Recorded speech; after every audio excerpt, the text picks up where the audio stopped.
Chapter 6. Beth Finds the Palace Beautiful.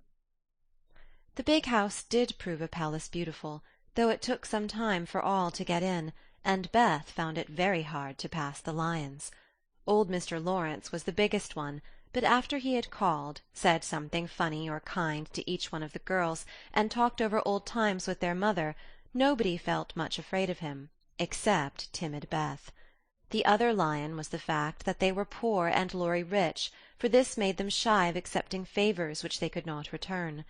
But after a while they found that he considered them the benefactors, and could not do enough to show how grateful he was for Mrs. March's motherly welcome, their cheerful society, and the comfort he took in that humble home of theirs. So they soon forgot their pride, and interchanged kindnesses without stopping to think which was the greater. All sorts of pleasant things happened about that time, for the new friendship flourished like grass in spring. Every one liked Laurie, and he privately informed his tutor that the Marches were regularly splendid girls. With the delightful enthusiasm of youth they took the solitary boy into their midst and made much of him, and he found something very charming in the innocent companionship of these simple-hearted girls. Never having known mother or sisters, he was quick to feel the influences they brought about him, and their busy, lively ways made him ashamed of the indolent life he led. He was tired of books, and found people so interesting now that Mr. Brooke was obliged to make very unsatisfactory reports, for Laurie was always playing truant and running over to the Marches. "Never mind, let him take a holiday, and make it up afterward," said the old gentleman. "The good lady next door says he is studying too hard, and needs young society, amusement, and exercise. I suspect she is right, and that I have been coddling the fellow as if I'd been his grandmother. Let him do what he likes as long as he is happy. He can't get into mischief in that little nunnery over there, and Mrs. March is doing more for him than we can." What good times they had, to be sure! Such plays and tableaux, such sleigh-rides and skating frolics, such pleasant evenings in the old parlour, and now and then such gay little parties at the great house. Meg could walk in the conservatory whenever she liked and revel in bouquets. Jo browsed over the new library voraciously, and convulsed the old gentleman with her criticisms. Amy copied pictures and enjoyed beauty to her heart's content, and Laurie played lord of the manor in the most delightful style. But Beth, though yearning for the grand piano, could not pluck up courage to go to the mansion of bliss, as Meg called it. She went once with Jo, but the old gentleman, not being aware of her infirmity, stared at her so hard from under his heavy eyebrows, and said, "Hey!" so loud that he frightened her so much her feet chattered on the floor she never told her mother, and she ran away, declaring she would never go there any more, not even for the dear piano. No persuasions or enticements could overcome her fear, till the fact coming to Mr. Lawrence's ear in some mysterious way, he set about mending matters. During one of the brief calls he made, he artfully led the conversation to music, and talked away about great singers whom he had seen, fine organs he had heard, and told such charming anecdotes that Beth found it impossible to stay in her distant corner, but crept nearer and nearer, as if fascinated. At the back of his chair she stopped and stood listening, with her great eyes wide open and her cheeks red with excitement of this unusual performance. Taking no more notice of her than if she had been a fly, Mr. Lawrence talked on about Laurie's lessons and teachers, and presently, as if the idea had just occurred to him, he said to Mrs. March, "The boy neglects his music now, and I'm glad of it, for he was getting too fond of it. But the piano suffers for want of use. Wouldn't some of your girls like to run over and practice on it now and then? Just to keep it in tune, you know, ma'am?" Beth took a step forward, and pressed her hands tightly together to keep from clapping them, for this was an irresistible temptation, and the thought of practising on that splendid instrument quite took her breath away. Before Mrs. March could reply, Mr. Lawrence went on with an odd little nod and smile. "They needn't see or speak to anyone, but run in at any time, for I'm shut up in my study at the other end of the house. Laurie is out a great deal, and the servants are never near the drawing-room after 9 o'clock." Here he rose, as if going, and Beth made up her mind to speak, for that last arrangement left nothing to be desired. "Please tell the young ladies what I say, and if they don't care to come, why, never mind." Here a little hand slipped into his, and Beth looked up at him with a face full of gratitude, as she said in her earnest yet timid way, "Oh, sir, they do care very, very much." "Are you the musical girl?" he asked, without any startling "Hey," as he looked down at her very kindly. I'm Beth. I love it dearly, and I'll come, if you are quite sure nobody will hear me and be disturbed," she added, fearing to be rude, and trembling at her own boldness as she spoke. "Not a soul, my dear. The house is empty half the day. So come, and drum away as much as you like, and I shall be obliged to you." "How kind you are, sir." Beth blushed like a rose under the friendly look he wore, but she was not frightened now, and gave the hand a grateful squeeze because she had no words to thank him for the precious gift he had given her. The old gentleman softly stroked the hair off her forehead, and stooping down, he kissed her, saying in a tone few people ever heard, "I had a little girl once, with eyes like these.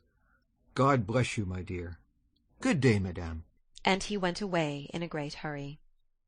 Beth had a rapture with her mother, and then rushed up to impart the glorious news to her family of invalids, as the girls were not home. How blithely she sang that evening, and how they all laughed at her because she woke Amy in the night by playing the piano on her face in her sleep. Next day, having seen both the old and the young gentlemen out of the house, Beth, after 2 or 3 retreats, fairly got in at the side door, and made her way as noiselessly as any mouse to the drawing-room where her idol stood. Quite by accident, of course, some pretty easy music lay on the piano, and with trembling fingers and frequent stops to listen and look about, Beth at last touched the great instrument, and straightway forgot her fear, herself, and everything else but the unspeakable delight which the music gave her, for it was like the voice of a beloved friend. She stayed till Hannah came to take her home to dinner, but she had no appetite, and could only sit and smile upon every one in a general state of beatitude. After that, the little brown hood slipped through the hedge nearly every day, and the great drawing-room was haunted by a tuneful spirit that came and went unseen.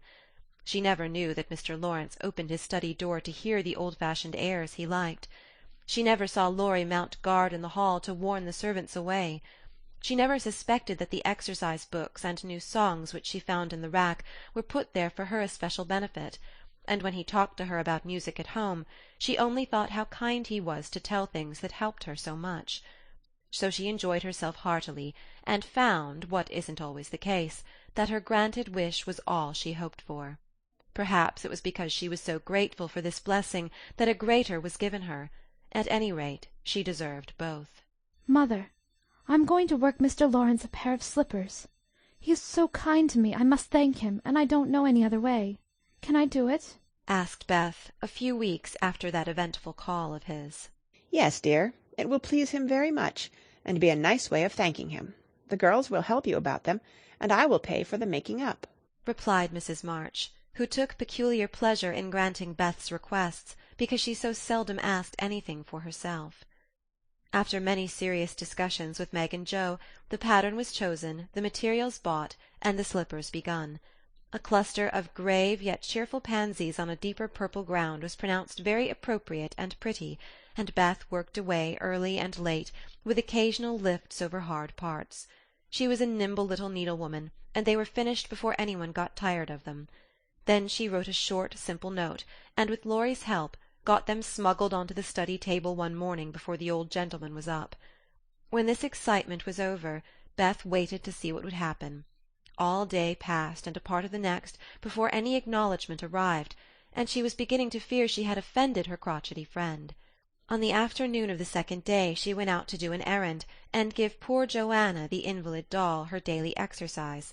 As she came up the street, on her return, she saw 3, yes, 4 heads popping in and out of the parlour windows, and the moment they saw her, several hands were waved, and several joyful voices screamed, "Here's a letter from the old gentleman.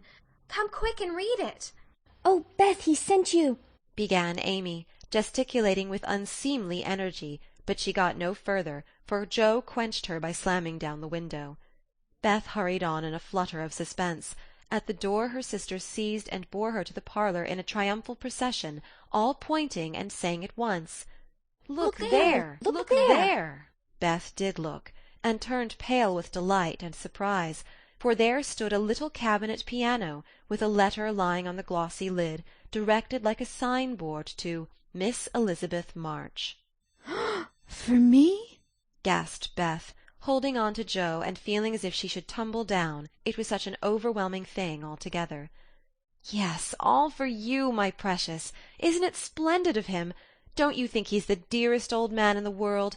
Here's the key in the letter. We didn't open it. We are dying to know what he says, cried Joe, hugging her sister and offering the note.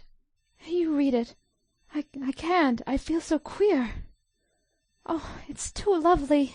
And Beth hid her face in Joe's apron, quite upset by her present.